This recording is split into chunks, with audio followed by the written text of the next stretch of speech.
Recording live from Glory Hole Studios in Chicago and beyond. This is Cognitive Dissonance. Every episode we blast anyone who gets in our way. We bring critical thinking, skepticism, and irreverence to any topic that makes the news, makes it big, or makes us mad. It's skeptical, it's political, and there is no welcome mat. Today is Thursday, November the 7th. The 7th. You guys missed us. We were live. If you missed us, we were live on November 5th. November 5th, the election night. We weren't sure who was going to win, but we had some inklings. We had a, look, we had a night, we had a good time. We hung out with Heath Enright. He was a terrific guest. You know, obviously, we're going to talk about the election. We're going to talk about, you know, a lot of things related to the election, but the live stream was a blast. The live stream was fun. You can check it out. It was really a good time. On YouTube, and if you're a patron, we posted it to Patreon, and I think we took the audio from that, and that's also available for patrons too, so you could just listen to the audio if you wanted. Yeah. You could do the same thing if you're on YouTube, I guess, premium, because you can close your shit. Yeah, you can minimize it and run around. Yeah. But if you're a patron, you don't have to do that. You can just listen to it on the thing. We did ask our patrons, because we're doing a patron-only AMA later on in the month, so we asked our patrons to post in a AMA thread, and some of them had some election stuff, so we figured we would start the show with a few election questions that people had, and then sort of get into some of the election coverage afterwards. So, yeah. Tom... Who won? This one's from Renegade Lens. I didn't look. Is it good news? It's not good news. You're just telling me now? Yeah, it's rough. Cecil! It's rough, Tom. Before we can wait till we hit before we hit record. Yeah, it's a pretty rough day. Jeez. It's rougher now that I know that. I feel like I just turned the whole show on its head. My God. I had a skip in my step walking up your steps. All right, so Renegade Lens says... So not Harris, though, is what you're saying. I think she might have came in second. Shit. I don't feel She was a close second, though, Tom. It's not as good, It was a close second. Okay, right. So Renegade Lens says, what's the plan for the next 60 days to prepare for the next term? Personally, aside from still being in semi-disbelief, I'm starting to talk with friends here in DC how we can help support and protect the LGBTQ plus community. Great idea. Help protect women's rights in places where that's available too. That's also huge deal, because with a Trump presidency comes, you know, a possibility of more restrictions in different places and maybe even a total ban. So it's important to, at this point, try to get those as in the places that it isn't restricted, get those places open. Yeah, impregnate as few people as possible. I feel like that's probably a good call. I think as a guy, that's what I'm going to do. I think after reading a lot of women's comments, I think that's going to be a thing. I think that's going to be a thing. There's a lot of very angry women out there right now, and they should be. They should be mad. They should be. They should be mad. I stick to that. Like, just impregnate. What can we do for our allies? Don't impregnate any of them. Just the number of people of our allies that we should impregnate is pretty much zero. It should be zero. It should be close to zero. I'm gonna wear 3 condoms a day. That's what I'm gonna do. I'm just gonna constantly be wearing condoms. You're not touching anybody. What the fuck? I'm not fucking anybody, but this is a solidarity condom. I get it. Yeah, no, Cecil. It makes sense. These are solid. I'm gonna pee in them. Yeah. You know, I don't care. Whatever, dude. I'm just not impregnating anyone. That condom was angry. It was pissed off. What I would say, though, too, for the next 60 days, you know, for the next, you know, until Trump takes office, I think, like, stockpile certain things that you think are going to be more expensive. Yeah. Right? Because you think, electronics, I'm hearing electronics. Right away, they're saying that the prices on electronics are going to go up because of the tariffs and stuff. So if you were going to buy electronics before the end of the year, probably a good idea. If you were going to maybe, like you suggested a couple shows ago, stockpile mifepristone or the Plan B pill. Yeah. Over the next 60 days, what can you do to prepare? I don't know that you can do a whole lot to prepare. And that's because we don't know what's going to happen. Yeah. Like, I'm goofing around, but like, we don't know what's going to happen. You don't know what's going to happen day 1. You don't know what's going to happen day 99 or 2 years into this thing. You have no idea. I think, you know, there's some reason to be worried for sure about inflation. There's some reason to be worried for sure. Definitely for sure about, you know, our friends in the migrant community. Yeah. Absolutely. Yeah. As far as like what you can do to help those folks, if you're in a position to give money for attorneys, for lawyers, that's probably the best thing you can do. Yeah, money at this point for those communities is huge. Yeah. money is always, if you're able to, money is always the best thing, right? It's just like if you go in your stocking on Christmas and it's full of money, nobody's like, I hated my Christmas present. It's like, I didn't want the socks. Not gonna help me. One of the things I did want to talk about too is the anxiety of what's coming. Because I think like everybody at this point is just, someone posted on our page today and it's so perfect. They're saying, if you were ever wondering what it's like to wait for a hurricane to actually hit, this is what it feels like. It feels like this. And it's a great point, right? That's a great point because everybody right now feels this sort of weight. What's going to happen? Mm-hmm. I want to remind people, Trump is incompetent and he's a fucking liar. So those two things are playing in our favor. Trump had bungled everything. He's a narcissist. He's easy to distract. All those things are true. And so I think that is a saving mechanism for the bad things that Trump can do.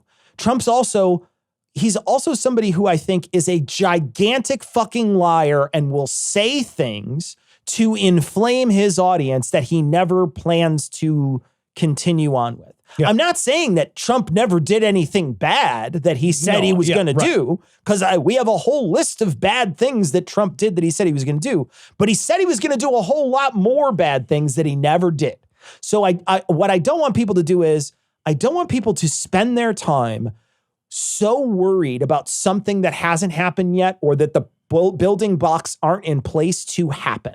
I think that you're going to waste your energy and you're going to be a ball of anger and anxiety if you do that. I think what we can do is every time something bad starts to happen, we should call it out and say there's a bad thing that starts to happen. Let's see if we can mitigate it or stop it in some way.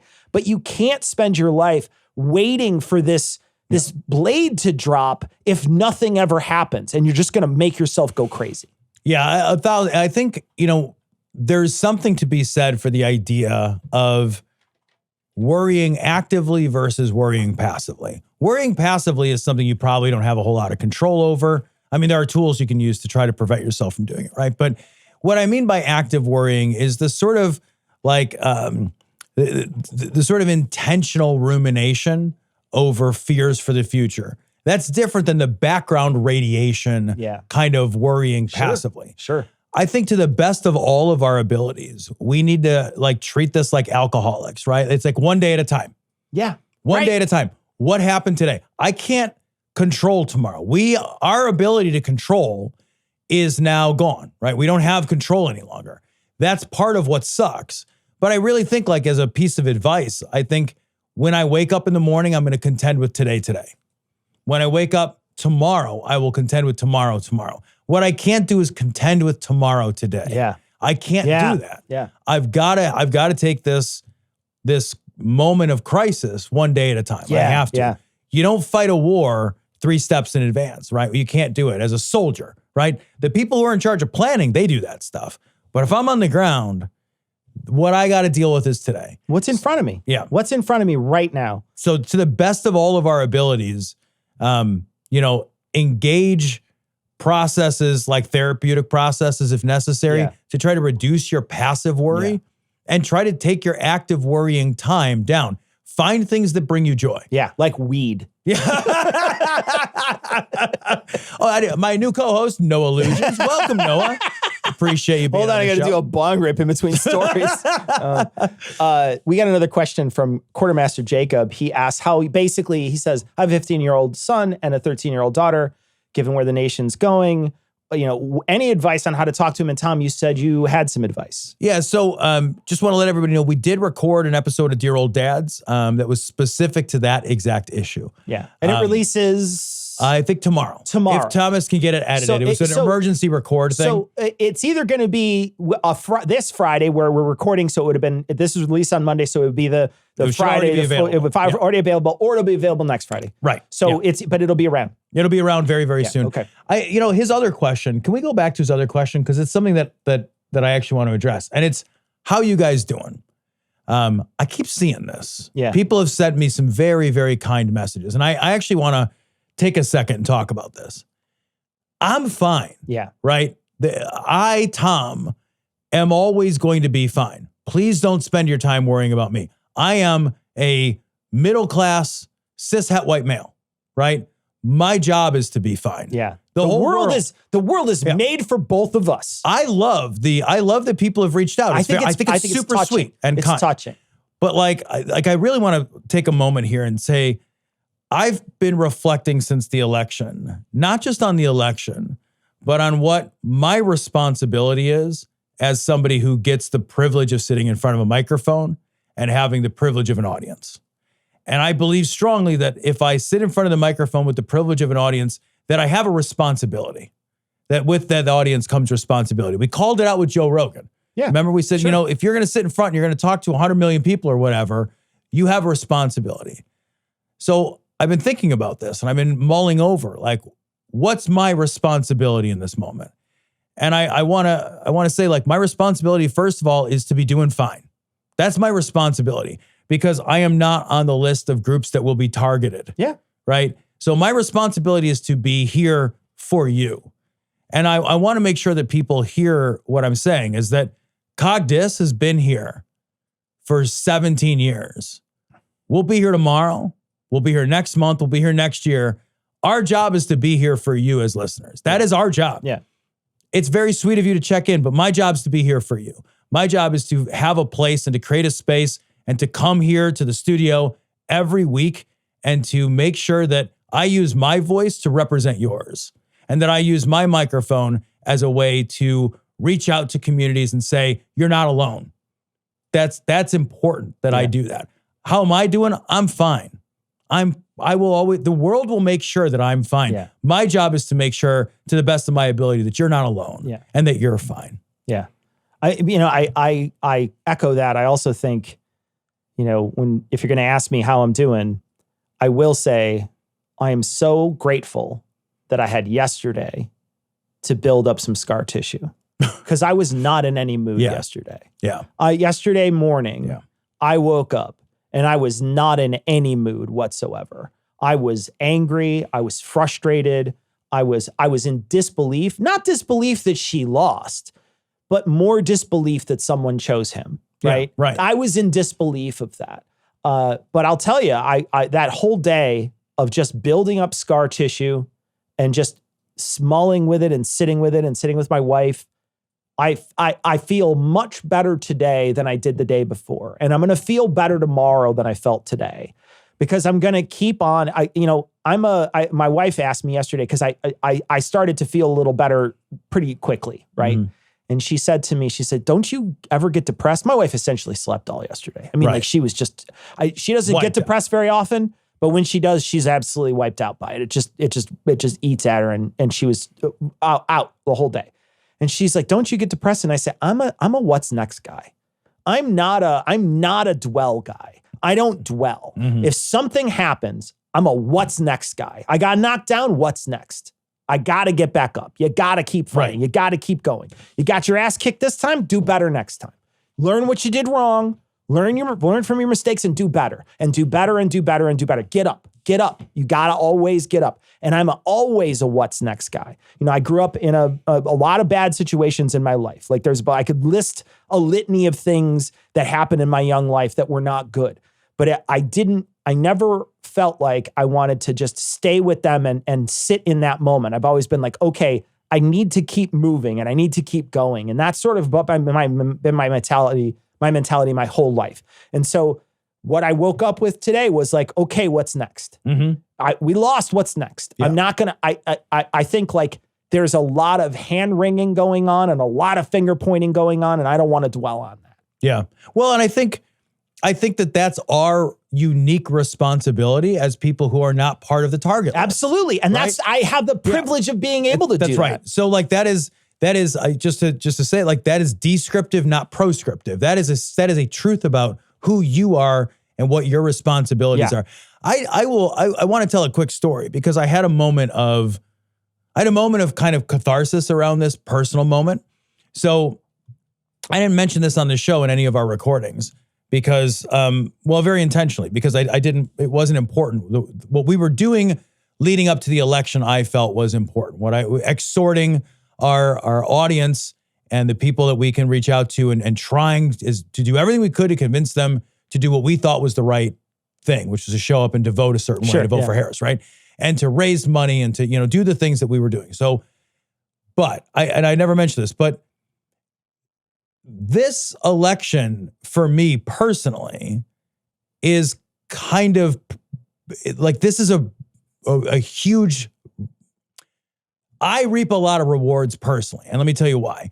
The Biden administration, even in the very last State of the Union address, singled out loud in his speech, my industry as an industry that they were seeking to eliminate. My day job, I work in title insurance.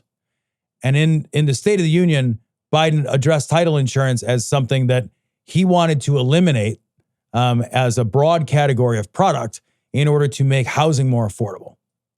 And then they began through Fannie and Freddie a pilot program to eliminate the need for title insurance for certain loan types. And they were going to use that as a pilot, see how it went, and then expand that concept and essentially eliminate my entire industry. The job that I've had, the only job I've had, the only work I've known for 25 years that supports my whole family. So I was scared about that. That has been a fear that has lived in the background of my mind that, if Harris wins and continues that, the CFPB, which will now likely be gutted because Trump said he would gut it, and he's always been a disfavorable opinion of the CFPB. But this is the thing that feeds my fancy, only business I know.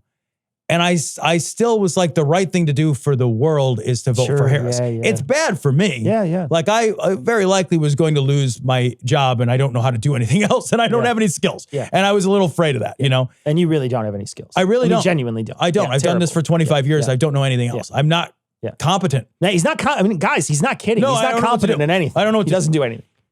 So like, this is not a relief for me. Yeah. But it does take a certain pressure off me on a personal level. And I did have, and I want to mention this, because of that, there was a moment where I was like, God, I worked so hard against my own personal best interests because it was the right thing to do and it didn't work. And I got real upset about that yesterday because I felt like, man, I've worked so hard against my own, like endangering my own economic best interests. Immanuel Kant would stand up and be like, Tom, you did a moral thing. I tried. You did a moral thing because even in your own self-interest, you could not point to that as just you being self-interested and pointing to the right thing. No. Immanuel Kant would beat you to death with the grounding of the metaphysicals of morals. But like, then I recognized that feeling of like anger at the electorate was self-indulgent, that it doesn't do what I need it to do, which is to be useful. Yeah. What I feel this like compelling urge and need to do is to find a way to be of value and to be of use and to use what I do have, which is this microphone and this audience and this voice and these connections and these people to do what I can do to be of service, to borrow that term because I really like it. To be of service to these people and these communities that have so much less than I have and who are in such. And so I had that moment where I was like, God, you guys can't even save yourselves. I had this like fucking angry moment about it. And then I was like, no, like, what does that do? Does that accomplish? This is my feeling personally is like everything now needs to be aimed at accomplishing something. Yeah. It needs to do something. I need to, we've always wanted to pick charities that put spoons in mouths and shots in arms because I want tangible things. And I feel like that's what I need to focus on for going forward personally. So when you ask, how am I doing? Like my job is to do okay. Yeah. That's my only job. I have another message too. This is for the audience that are looking for some way. Because what you're right now, what you're hearing is two privileged guys telling you how they're getting through. Right. But I want to talk about how maybe our audience can cope. And one of the things that happened yesterday was I went out in the morning and I took the signs out of the yard. So I went out and I gathered the signs and I brought them in the house and I threw them in the garage and I came in and I sat down with my wife and we were sitting there talking and, we were sharing some, just sharing each other's company, sharing some tears. She was, very upset with the way election turned out. And there was a I told her, I said, I got to go do a little bit of work. I do have a little bit of work to do today. I kind of put a lot of stuff off yesterday to not do work, but I had to do some work yesterday. So I ran up to my office to go do some work. And she had taken the whole day off knowing that either she was going to be a wreck she knew she was going to be a wreck emotionally either way. Right. So she was like, I'm going to take the next day off. So she was off yesterday. So I come up to do some work and I get a ring on the doorbell. And so I go downstairs and I'm like, who the fuck is ringing my doorbell at like 10 o'clock in the morning? Right. And I open the door and there's a woman there. And she says, hi, I'm your neighbor down the street. I just wanted to say, I've been driving by your house and I feel so encouraged that you had hair signs in the lawn. And I always felt so alone in this neighborhood because there's a lot of people here who are Trump signs, right? Right. And so she's like, I always felt so alone in this neighborhood. And it always really just made me feel so much better that there was someone else here that shared the same values that I share. And so I was stress baking yesterday and I brought you some cookies. So sweet. I just wanted to introduce myself. And she had tears in her eyes and my wife was crying. And it was just like such a beautiful moment, right? Yeah. And it made me realize like one of the things that we give up, like the right has this locked down. They have a community built around church. They have a community all the time built around church. There is nothing better than to find some community out there and be someone's shoulder to hug right now or body to hug that they can feel comfort because you're there and you feel comfort that they're there. The real human connection. I'm not shitting on online community. I'm not shitting on it at all, right?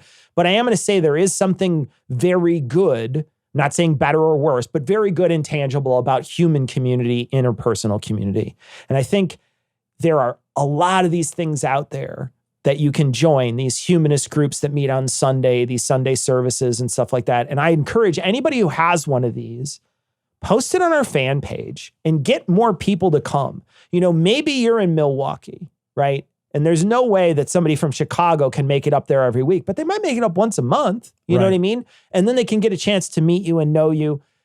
We cover a lot of ground on our show, and maybe there's not enough people in the one area to really sort of do something, but you may be able to reach out to some of these very local groups and really get a sense of that community, get to know your neighbors, get to know those types of things. I don't think we get out of this by isolating ourselves. No, we do not. Yeah. I think we get out of this by finding more people of like minds and attracting more people into our groups that we can then help them understand the world better. I think that's how we get out of this.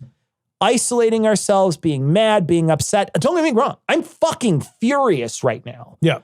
But just dwelling on that anger and never being in a human community it's just not going to be great for you. And I don't think it's going to be great for us as a people if we do that. Yeah. Let me add to that, because I think that's exactly kind of where my head's at too, is we have to create connection, like real, meaningful, deep, personal connection. I also think, like, if you're asking, like, what can I do? We need to find places to show up with our time and our bodies and volunteer. There are going to be so many places where our social safety net is in peril.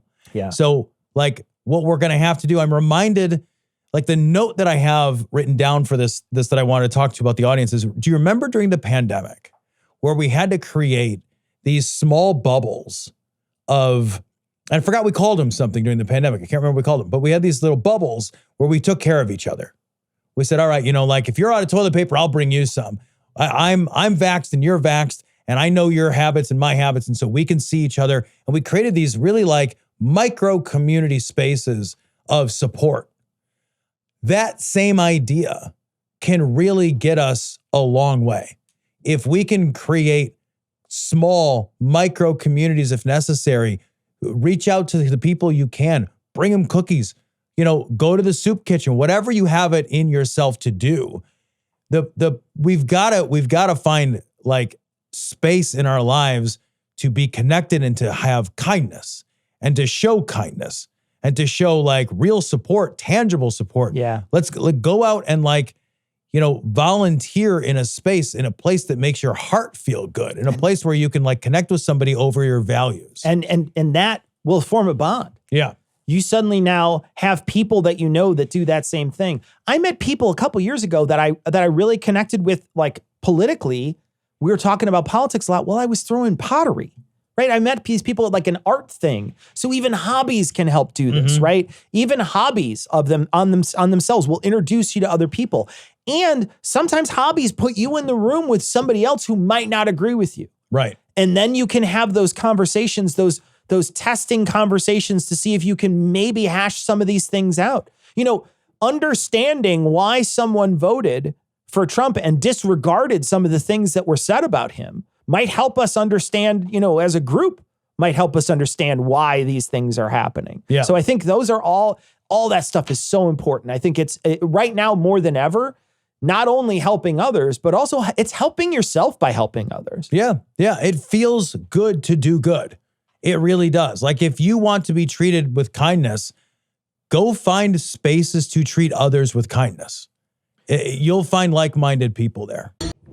Well, the world is over. And while we're getting fucked, we might as well get extra fucked by going to, but in a good way, going to adamandeve.com and using code GLORY. Because when you do, you get 50%. No, that's great. 50% off almost any one item. Not for 50% of this country, but 50% off. No, they can get it too, but also they can't. And then Adam and Eve loads on the free stuff. You get 1 free gift, 2 free gifts, even 3 free gifts. Imagine filling out some form and getting free stuff. It's almost like something you want, something you voted for, if I'm not too heavy-handed with the analogy. That's because when you go to Adam and Eve and use code GLORY, they even give you 6 free spicy movies. Because we're going to need those in the upcoming apocalypse as we bury ourselves underground because of nuclear warming. Isn't that great? But hey, free shipping, right? So go to adamandeve.com and use code GLORY and help save democracy. Or just help yourself with more. Glory. It's not that I condone fascism, or any ism for that matter. Isms, in my opinion, are not good. A person should not believe in an ism. He should believe in himself. So let's talk about this story from the New York Times. 10 takeaways from the night Trump marched back to the White House. So there's these 10 takeaways. I'm just going to run through them, and then we'll kind of bounce around through them. Yeah. So the first, America's democracy is likely to be put under tremendous strain. 2, the country and its foreign allies are in for major whiplash. 3, Trump remains the nation's most durable political force. 4, Kamala Harris could not outrun Joe Biden. 5, America will keep waiting for a female president. 6, Trump's federal criminal trials are imperiled. That's generous phrasing. Imperiled. 7, Trump will have a Republican Senate and possibly, definitely, a GOP My House. chance to be a billionaire is imperiled. Yeah, Tom. right. Mine too, Cecil. Mine is always imperiled. Imperiled. I love that the New York Times is like, what's a good word for fucked? It's imperiled feels like such a weird hedge for that God. word. It's like somebody had to bust out their fucking thesaurus. Get the fuck out of here, imperiled. Jim, I really like your story, but you wrote unfucking likely, and we are the New York Times. So when Trump draws and quarters Jack Smith, will his trial be just imperiled or in jeopardy at that point? So what you're saying is there's still a chance? There's still a chance. You get the fucking ghost of Jack Smith fucking trying him in court. Like, can you imagine, he's visited by 3 ghosts and one of them is Jack Smith? Ooh. He's like rattling his chains. It's Marley and Marley. It's sadder than Marley and me. I'm sorry I interrupted you. No. 8, a brief era of good feelings is over for Democrats. Hey, hope you had a good time. Yeah, hope you had a good time. Glad it was short. Hey, guys, you had less than 100 days of something other than existential New dread. York Times, go fuck yourself. Jesus Christ. God, Cecil, I want to be a Republican. You know? Like, I'm not because it's like, it's like saying, like, I do too, because I want to keep subscribing to the New York Times. There's two more. Jesus Christ. All right. 9, the entire country moved to the right. Yeah, that's how. To the right. Yeah. And 10, rural Clap America. your hands. Rural America grew even redder. Oh, it's going to lead Santa's sleigh. I'm just picturing the rosy cheeks of the American farm worker. Tweaked very freshly by Donald Trump. Just, oh, it's great. Don't worry, I'm gonna raise the price of grain on these tariffs. You're essentially fucked. So remember when I had to bail you out because of my faulty trade war with China? Yeah. Nobody else does. That's why you voted for me. I seriously saw today that farmers immediately were like, please don't do it again. Why'd you show up for him? Why'd you show up for him? Oh, it's been so bad. So, Tom, go ahead. What do you think of the? I mean, obviously, I think I agree with all these. I think I would use stronger language than the New York Times. Yeah, this is some pussy ass language. It feels like some very, very weak language, if you will. But I think, like, I agree with that we're in for a lot. I don't know what we're in for. And I said it earlier in the show. I don't know what we're in for. Trump's a notorious liar, a notorious braggart. He says shit that he doesn't do, and he does shit that he never said. Yeah. And he's an unpredictable chaos agent. And we know that about him. So I don't know what he's going to do. No. I do know that they already sort of have in place that they want to do deportations. But I don't know how that's going to roll out and if it's going to be an incompetent fucking Keystone Cops bullshit or if they're actually going to get their shit together and do something really damaging. I don't know, but it's something to keep on the radar. Yeah, it's going to be a mess. And here's what I think we should do. I realized as I thought about this. Here's what I think we should do. I think that America forgot. Like the farmers example you gave is a great example, right? The farmers are like, hey, don't do that again. What we need to do is hit everybody with a 2x4 again so their memory comes back. Because clearly what happened, and we've all seen it, like you get hit in the head, you get the amnesia. It's like those movies. Right. Yeah. So we just need to get the one with Goldie Hawn. She falls off a boat or whatever. Yeah. We need a medical grade 2x4. We need a medical grade 2x4, and you need 3 adopted kids that are going to be your kids. That's what we need. We were talking earlier. Yeah. You and I were talking earlier about, this is 10 things that are going to happen in Trump's been elected. What do the Democrats do now? Like, what's our next move, right? Like, what do we do now? And you and I were talking earlier.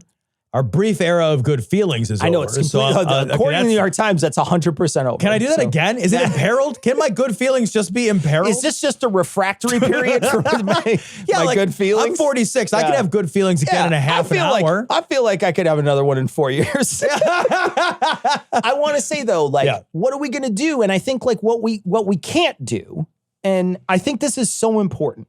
I've seen a lot of very angry posts, and I said it before. I'm angry too, man. But what I can't do is say, I'm mad at you because we didn't win. And so if you didn't help by voting for Harris, I don't want anything to do with you ever. I can't do that because the voting block we have right now is too small to win an election. We know that's true. Yeah, because we just lost an election. Because you just lost an election. It's too small to win the election. So don't neglect the possibility of people who sat home this time. I know there's going to be some, right, who sat home and didn't vote. Don't neglect those people. Find out what we can do to help bring them in, right? Of the number of people who were registered, again, it's under 50% who voted, right? Yeah. So there's a lot of people who are registered to vote who are not voting in this election. So we need to make sure that we motivate and galvanize a larger group of people. And I don't think that Trump is more wildly popular than he was before. I think what happened is his message was easier. The Democrats had to play the good parent. and the responsible person. And Trump can literally promise the world because he's just going to lie about it. So they have to, they can't come on, they can't come on message in the same way. They have to apologize for the current administration, even though their hands are sort of tied in a lot of ways, and people don't understand how government works. So we're in this weird position. The Democrats are in this crazy position that they almost a non-winnable position where they had to dance a weird line that they were not going to be able to do and win over a bunch of people. But we can't section ourselves off and say, fuck those people forever.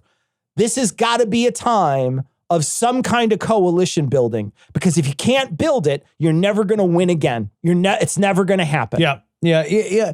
I think you're exactly right. I also think, to add to that, I think Democrats need to do a better job crafting simpler messages. They're damn right. They do. I think that we have the hubris of believing that because we're objectively right about a lot of important, scientifically true things, that's enough.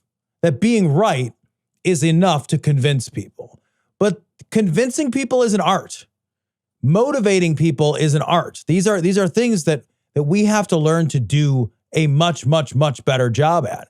What I think that I saw Trump do and did really, really well was he heard the grievances of people, turned them into his grievances, and just said very simply, I'll fix it. He never said how. He didn't say he doesn't have any plans. He has concepts of a plan. None of that bothers people.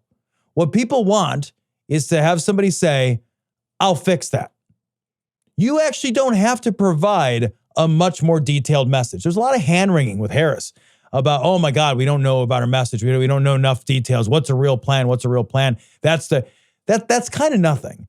Like what Democrats need to do is to have a short, simple, straightforward, non-nuanced message. That's what the electorate is responding to. They need to have a message that says, I hear you, I agree with you, I'll fix that. Tariffs is a perfect example of that. Everybody who knows anything about tariffs knows that it's a tax on the American people. Absolutely. What tariffs could do if you tariff, like let's say you're tariffing steel, right? Mm-hmm. What tariffs could do is create American innovation because the other product is higher priced. But nobody's going to start a brand new thing because China's product is easier to get, it's cheaper, and there's no way you would be able to pay the workers and do all that work and do all that exercise to finally build up that industry to compete with China. So what happens is the path of least resistance, which literally is capitalism, which is no one's going to do that and you're going to pay more. Mm-hmm. That's what's going to happen. It's, in theory, it's supposed to create brand new industry here. In theory, it's supposed to do that. It never does. What it does is it passes that dollar onto the consumer. Everybody knows that's what it does. It's that tariffs don't normally work like how they supposed to work, just like trickle-down economics doesn't work like it's supposed to work. Right. It's not a fucking, you're not getting anything from the billionaire class but a facial. Right. That's all you're getting, okay? You're getting nothing. So essentially, what they're able to do is say tariffs. And then even if, and I saw so many videos leading up to the election where somebody turns the microphone and goes, you realize you pay for tariffs. And they're like, what? Yeah. I do what? I saw 30 videos like that. Yeah. 30 videos, because they don't know. But here's the thing. If you know what you're doing is going to work, you just say, I'm going to do this. Yeah, that's it. The messaging needs to be wildly simple. Like the tariffs thing, it's like, of course that's not going to work. Let's say you did the steel thing. It's not like I could be like, hey, you know what? Now there's a market for U.S. steel. I'll just real quick whoop me up a quick steel plant. That's why I'm saying it doesn't work. It doesn't. It's goofy. Yeah, it's not a thing that can work in an industry that's established. And like honestly, the immigration thing is the same thing, right? It's like how the fuck are you supposed to identify everybody, find everybody that doesn't want to be found? Like these are people intentionally trying not to be found. Yeah, there's not a registry of undocumented migrants. They could what their addresses are. There are a bunch of people who are here on asylum that they could send away. Sure, they could send those folks away. Yeah. And then like if we send away migrant workers, the costs of everything goes up. Those people do an immense amount of work at a really suppressed wage. all of us, we have a 4.2% unemployment rate. Who's going to do this work? Like if you want to, so we know these things don't work. We know that they can't work. The problem is that getting into the weeds is not working. We know it because it didn't work. It didn't work. That's how we know it's not working, right? It didn't work. The Democratic message needs to be, I hear you, I'm mad too, I'll fix it. Yeah. And we have to decide what our things are that we want to fix. And the messaging has to be on point. And it has to be on point. And it has to be tight. Yeah. I don't disagree. And I think like those are the things that you got to work on. And you work on them now. Yeah. You know, I think too, the other thing we have to do is have grievance about things that change. A lot of times we call out, we'll be like, well, how'd that shit work out for you? Leopard date your face, whatever. And then that's the end of it. But no, from now until then, if anything goes up in price, you've got to start screaming about them. Look at what they did with those stickers that Joe Biden did that stuff. Look at what they did. They created a movement of people with stickers, putting it on fucking the gases. Pumps, yeah. Gas pumps.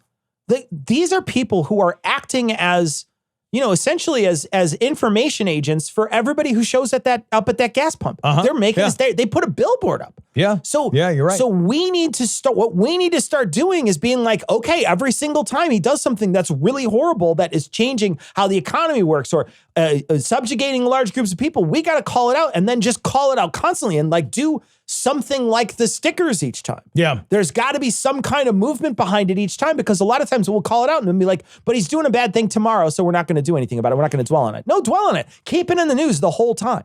You know, the other thing that I think would be really helpful is that when groups become marginalized, at that moment, there needs to be even if there's no voting around, we need to say, like, you know, like, at the moment that women become further oppressed, there needs to be a large-scale, concentrated reach out to women specifically, to register them to vote, to help them understand what they can do to organize around the specific way that they have been oppressed and marginalized. We need to do that for every group, because we know the groups he's intending to single out, right?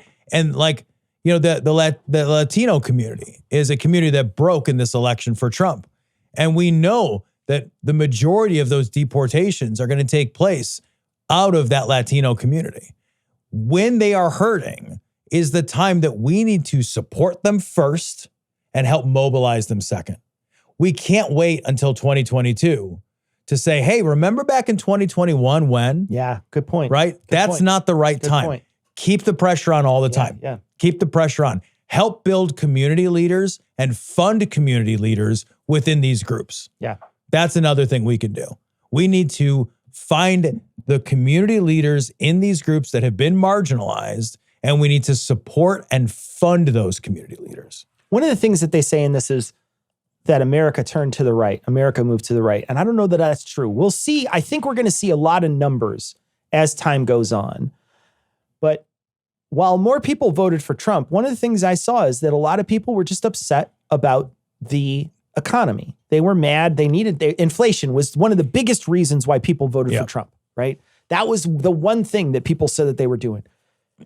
I think, and I heard somebody say it this weekend, I think it's such an insightful thing, that what we're seeing in the American electorate is a constant flicking of the switch, a turning it on and turning it off again, hoping for a different result. We saw the flip from Obama to Trump, and nothing changed. And then they said, okay, fine, we'll and I mean nothing in the sense like the difference between what happens with people getting paychecks. The rich continue to get rich. People continue to grind their gears. They're not able to afford a house. They're not able to afford to get out of an apartment. Rent costs go up. Cost of living goes up. Their wages don't go up. And they're stuck grinding their gears for years, getting nowhere, right? That's right. It's crushing loans for student loans. They're not able to secure a mortgage. All those things are bad for them, right? So then they see and they're like, well, fuck, that this is currently not working. Now, flipping the switch to Trump might not change anything, but they don't have any other. We don't give them another switch. There's no other switch in front of them. So the only thing they can do is flip this one. It's the one that they can vote with. So they say, well, I'll try to flip the switch. And they do. And then they flip it to Trump. Well, what happened? Nothing. Same old wealth inequality, same wealth disparity, same rich people getting richer constantly. So they flip the switch again to Biden. same thing happens because these things are slow incremental change. And a lot of times Biden's hands were tied for a lot of stuff that he wanted to do. He actually had plans to take the burden off a lot of people with student loan debt, right? They've got blocked doing that because the Republicans, what the Republicans want is they want this sort of thing. They want the outcome that they're getting. They're getting what they want every time. So then they flip the switch again to Trump. It's the economy is what's doing it. They're just trying to flip the switch again. So what you got to do is have real solutions to hit the ground running as soon as you're elected. And I don't think Trump has those, right? So I think in a lot of ways, you're safe. Trump is going to flip that switch. They flipped the switch for Trump. And now I don't think Trump's going to make it any better. No. I think he's going to make it significantly worse. And so weather the storm. And there's a possibility that you could fix it and then really fix it once you're in office. But that's the thing is that I agree with you completely. We need to really fix it. We need to build functional government. Yeah. What I think America is fucking sick of, and I agree, is this constant dysfunctional government. A Senate that can't pass anything with a filibuster. Right. A fucking House that can't even elect a speaker. A president who has an agenda that never goes anywhere. Yeah, I was worried. I remember the day. I was so worried when I realized that Biden was going to do the right thing, which was to be a responsible steward of the economy at a time when inflation internationally, not nationally, internationally, was skyrocketing as a result of the pandemic and the supply chain problems and, all this shit that we all know about. And I was like, fuck, the worst thing to do is to be a responsible steward in a time of crisis. Damn right. You're damn right. Because no one's going to love you for it. Nobody's going to love you. You're not the fun parent. You're the disciplinarian. That's right. You're not the one who lets them sleep in and stay home from school. That's exactly right. You're the one who makes them go to school. Yep. And you're the bad guy. You're the one that they don't want to hang out with because they're mad at you. Yep. And that's the exactly American fucking public is pissed off at their stepdad, right? That's it. Because stepdad's like, you got to clean your room and do your homework. Exactly right. When you end up as an adult having like secured a college admission and a good job and you're in your own apartment and it's nice and clean and you're like, my stepdad sucks. And you're like, you're only here because I taught you the lessons on to clean your fucking room and go to school. Like, I knew it. I knew when he was like, look, the only way to fix this is for interest rates to go up, and it's a slow process and we don't want to shock the economy. We got to do this soft landing. And if you do things too quick, it runs the risk of breaking what we just worked to build. And so it's going to take time.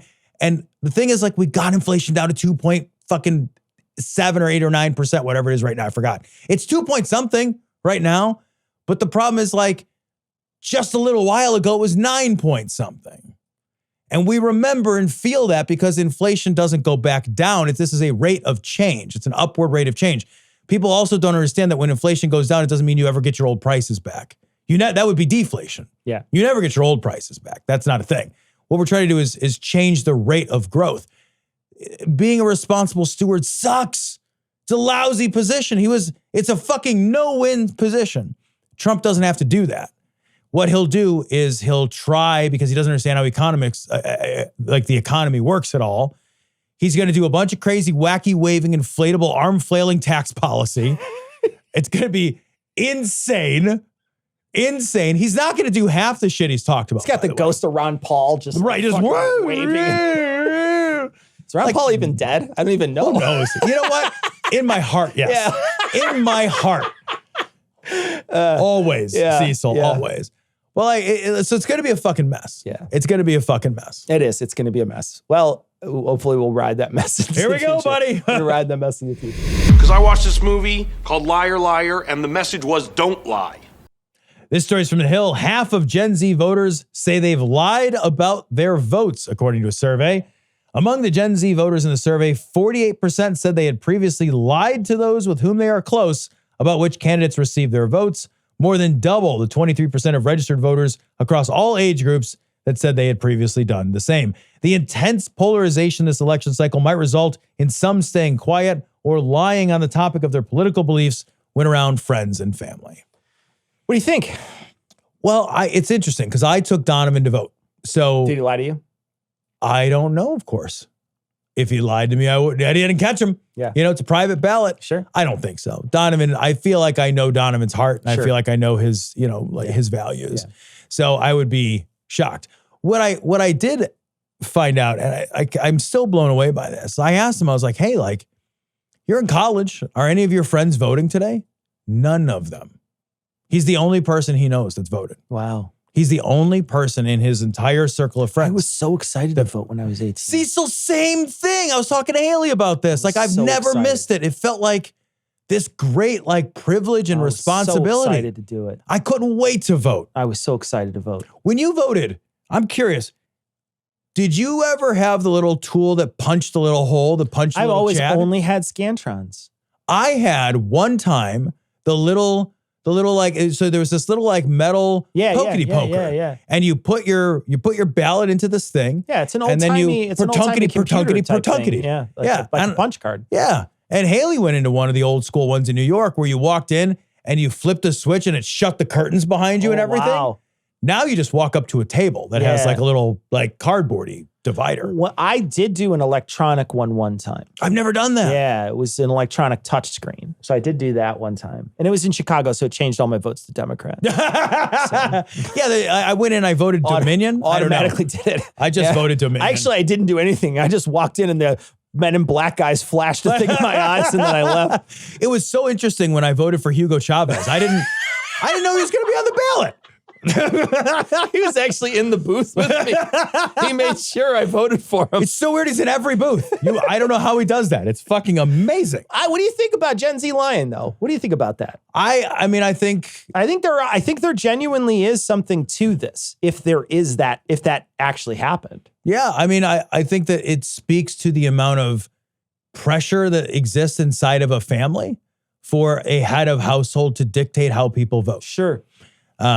You know, women talked about this. There was like a real, and it didn't materialize, but there was there's going to be a hidden vote. You know, women are going to show up and their husbands are going to pressure them to vote one way, or they're going to vote another way. And that's how Harris is going to win or whatever. You know, I don't think that obviously that didn't happen, but you know, I do think that there's like a lot of pressure. I don't remember growing up, my dad pressuring me to vote one way or another. Yeah. But things feel so different now. They say close to, so it doesn't necessarily mean family. That's true. So it could be friends too that they're hanging out with. I wonder too if there are some things that are socially acceptable in your groups that you just disagree with, but you don't feel enough power to talk about. And I think that's a bad place for us to be in. It is. Yeah. I think we need to have conversations and disagreements with those people and then try to convince each other, because if you're just going through life to be like, yeah, I'm hanging out with these people, but I don't agree with anything they say, then you just found a group of people just to sit next to. Yeah. There's no connection, right? Because you clearly are not sharing values. You're not sharing values, right? So I think like people being afraid to say who they voted for is a bad thing. I think like, you know, I really do feel like that. And I know that I might get some shit from that. People might say like, fuck that. Like fucking, you should feel like you should fucking say you're an asshole if you're a Trump voter and stuff. And there's a part of me that doesn't disagree, right? I live across the street from a guy I want to call an asshole every time I see him. Right. But I think at the same time, you know, we're not going to get anywhere. You're never going to get anywhere especially with the voter turnout that we just had. You'll never get anywhere if we can't convince people who did. And if all you do is meet those people with hostility, you'll never convince them of anything. Yeah, I think we've got two important and non-competing things to do. And that is to really find and help people understand what our values are and why we hold them. Yeah. Right? I think on the left, I think our values are based around, hey, let me care about you. Right? Like that's it. Let me care about you. Let me put my money where your mouth is. Let me help feed you. Let me help take care of you. Like that's the values of the left.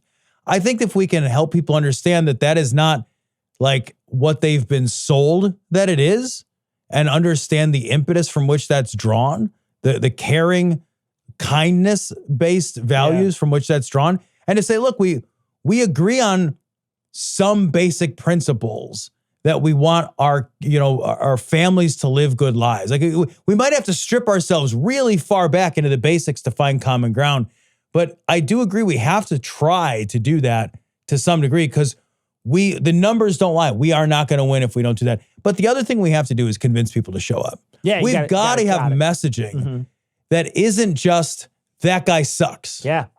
If the messaging is that guy sucks, that's just clearly not enough. I think there was messaging, but I think it was too complicated. I think it basically boiled down to that guy sucks and there was some stuff I didn't understand. Yeah. And I think that's the difficult part. I also think too that there's a lot of shared values. I think we've been in a lot of ways lied to when we think about this hard line between Democrats and Republicans. And I want to point people to around the map in the United States. This last time around, there was 6 or 7, I want to say 8 different ballot measures for abortion. All but I think one of them failed or were to either enshrine abortion or to make it so that it's not available. They all got enshrined, except for the one in Florida, which had a big hill decline. It's 60%. 60%. And it's still got over 50. Big hill decline, right? But on all the other places, a bunch of people came out. In all those places, too, the Republican won. Yeah. Right? The Republican got more votes. Their shared values across that line. We've been sort of talking for a couple of years that abortion stuff on tickets means Democrats win. Mm-hmm. That might not be true. Yeah. Right? There's a shared value there. Well, now I have one thing. What else do I have in common? Yeah. What other things do I have in common? How can I be curious about that other person to see what their hardships are? How do I make their hardships something that we want to address moving forward? Right. Because if we can't do that, then you never fucking win again. And you can't coalition build and you can't reach across the line. I'm not talking about reaching out to Dick Cheney's fucking daughter. I'm not talking about trying to reach the crazy fucking MAGA person who literally lives inside Donald Trump's anus, right? Right. I'm not talking about those people. Yeah. Those people are unreachable. But I'm talking about the everyday person who went out and voted for the inflation, for Trump, and then voted to save abortion. Yeah. That person might be reachable. That person might be reachable. And you got to try to do it. Because if you don't, you're never going to win again. And I think I agree with you. And I go back to your analogy before because I really liked it. You know, there's so many people that showed up and they just wanted to turn it off and on again. Yep. They're just like, turn it off and on again. It doesn't work for me. And they don't understand the rest of it. The MAGAs, those hard MAGA people, I'm right there with you. Those are trash. Like, you're not going to convince those people. Those people are gone. That's not who we're talking about. There is a center. There is a center right in America. There is a center in America. And there's a huge number of just disaffected that aren't getting up and doing the work of being engaged in civil discourse and politics. We have to find messaging that appeals to those people. Yeah. We have a responsibility to do that. If we don't do that, we'll lose and lose and lose and lose and lose. I want to really quickly talk about the people who I've seen. There's been a lot of pushback and back and forth about a bunch of people sort of doing the sort of victory lap that Harris lost. And they were people who were not supporting because of Gaza, right? So there was a group of people. I've seen these sort of things online pop up in different places, specifically on Reddit. And then, in other places too, I've seen a couple of people, commenters here and there on different posts on Facebook, et cetera. And there's a lot of those people, most of those people that I see and read, they almost all say they voted for Harris, but they do sort of point to this group of people who supposedly didn't vote this time because Harris was sort of following too closely in Biden's foreign policy decisions. Right. She didn't want to separate herself too much from Biden because separating herself from this administration would have been maybe even worse for her politically. So it's just she was in a really unenviable position of having to hitch herself to this administration, and she never really addressed those concerns well enough for those people. I want to say first, if any of those people are listening and you didn't vote for Harris, I hope that you went and voted for other people. And I'll say this because if Gaza was really the thing that was upsetting you, and you didn't vote for the other people who have no control over that whatsoever, like your dog catcher or your, county board or your, maybe even your governor, probably even your governor doesn't have any real control over stuff like that, or your state representatives, then you fucked up. Then what you did was you wanted to have a tantrum. You didn't do a protest vote. You had a tantrum. That's a different thing. And I don't think that people who are planning on trying to win people over should try to reach out to you next time if you just decided not to vote because of that. Because if you did do that, then they can't count on you in the future, because what you want is somebody who 100% follows exactly what you want. You're like, give me a unicorn. And we're like, we're out of unicorns. You're like, well, fuck it. Well, then you're not a reliable voter. There's way more reliable voters out there that I can target, that I know will show up. And so you're self-selecting out of the picture if you made that decision. So I hope if you are a listener and you didn't vote because of Gaza, I hope you voted down ticket, because if you didn't, I don't think you really did a protest vote. Yeah, no, and I want to address, like, when people were exit polled, the people that voted did not identify Gaza as a major factor. I don't think that Gaza was a major factor in this election. I'm not saying it wasn't anything, but I don't think that, because I think when we see the numbers of turnout this year will be very close to the numbers in turnout from 2020. I think when it all comes back in, I strongly suspect that those numbers won't be much different. They'll be smaller. I don't think they'll be like hugely smaller. I don't think they would be margin of victory smaller. Like, I don't. If you protested and you just didn't show up, like, that doesn't make any sense. We've talked about that a million times. That does not make any sense. You didn't accomplish what I think you thought you were going to accomplish. Because, like, what Cecil and I are now talking about is finding ways for the Democratic Party to win. And finding ways to win means building coalitions. And that means working with the center. And that means working with the center right and finding ways to draw those people into our messages. That's like, you do not have to abandon your progressive ideals in order to do this work. In fact, you shouldn't. And Cecil and I have not. And we are not talking about abandoning your progressive ideals. I agree. I want to convince people of my progressive ideals. And I want to accomplish progressive policy goals. Yeah. That cannot be done when you lose elections. Yeah. You regress. Right. You regress. When you lose elections, that does not draw the Democratic Party, further left. That pulls the party further right, because they look and say, what do we need to do to reach those people in the center? That is what happens every time. The history is clear on this. Yeah.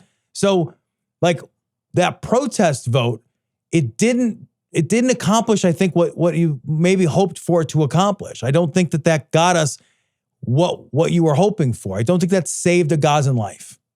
I don't think that it did. I think we as people who have progressive ideals, we only get the results of those ideals when we have the power to enact them. Yeah. And we only get that power to enact them when we win elections. Yeah. We have to win those elections.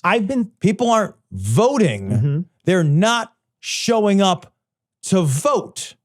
If they show up to vote, they have the power. Yeah.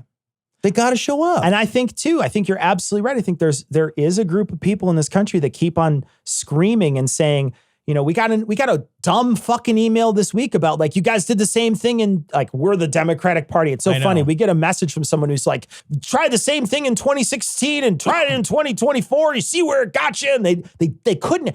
Here's the thing. We get so many emails where this person cannot even write a sentence, and they'll just send this screed of nothing to you. And it takes me 10 minutes to try to decipher even what they're saying. And what they're mad about is that we're not reaching farther left to pull more people in. And I'm like, well, you people self-select out. Right. Like, if you're self-selecting out, you're not a reliable voter. Yeah. Why should I target you? If all you're going to do is throw a tantrum, then I can't count on you next time. I'm going to go for somebody who reliably votes and try to flip them first. Then I'm going to go to try to target somebody who's never voted before because they might be easier to convince than you. And you're the last person I'm going to come to because you're 100%. The hardest to convince. Yeah. So all those people are ahead of you in line. You're self-selecting yourself out. If you stayed in, you could at least talk to more people about all the things you want to implement. And you could constantly harp on people that we need to implement those things. And they would be easier to implement because the person in power is closer to your ideals. Yeah. Yes. You cannot be a force in American politics by not engaging the political system. Yeah. That's nothing. That's not sensical. Yeah. You are not an important force in the political system when you do not engage and participate in that system. The system ignores you. You can say that's wrong. You can say they shouldn't. You can say you're leaving all these votes on the table. Even if all that's true, the reality is that the parties will continue to do this. We know it because historically it's what they continue to do. Yeah. If you want change, you've got to win first. You've got to win first. As soon as you lose, you're not making any change. The person who sent us that email would not have sent us that email that mad if Harris had won. They're mad that Trump won. But the alternative was Harris, who they presumably didn't want us to vote for. That makes no sense. Really? You are mad. Yeah, there were only two choices. Yeah. You're mad the one over here won. I get it. Say I'm big mad too. Yeah. You're mad, but I selected the other guy. Yeah. I told you to select the other guy. If the other guy had won, I wouldn't have gotten a shit email about it. So I'm baffled. Yeah. What the fuck is that nonsense? Yeah.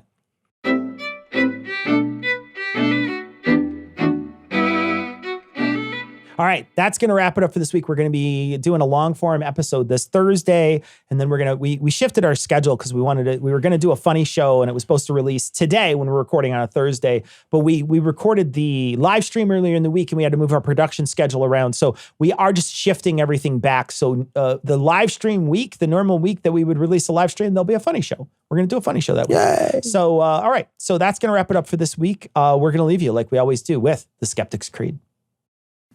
Credulity is not a virtue. It's fortune cookie cutter, mommy issue, hypno-Babylon bullshit. Couched in scientician, double bubble, toil and trouble, pseudo quasi-alternative, acupunctuating, pressurized, stereogram, pyramidal, free energy healing, watered downward spiral, brain deadpan sales pitch, late night info docutainment. Leo, Pisces, cancer cures, detox, reflex, foot massage, death in towers, tarot cards, psychic healing, crystal balls, Bigfoot, Yeti, aliens, churches, mosques and synagogues, temples, dragons, giant worms, Atlantis, dolphins, truthers, birthers, witches, wizards. Man, Genghis Khan, Hey, you're the one who's nuts, man. Shaman healers, evangelists, conspiracy, doublespeak, stigmata, nonsense. Expose your sides. Thrust your hands, bloody, evidential, conclusive. Doubt even this. Thanks for tuning in. If you enjoyed the show, consider supporting us on Patreon at patreon.com/dissonancepod. Help us spread the word by sharing our content. Find us on TikTok, YouTube, Facebook, and Threads, all under the handle @dissonancepod.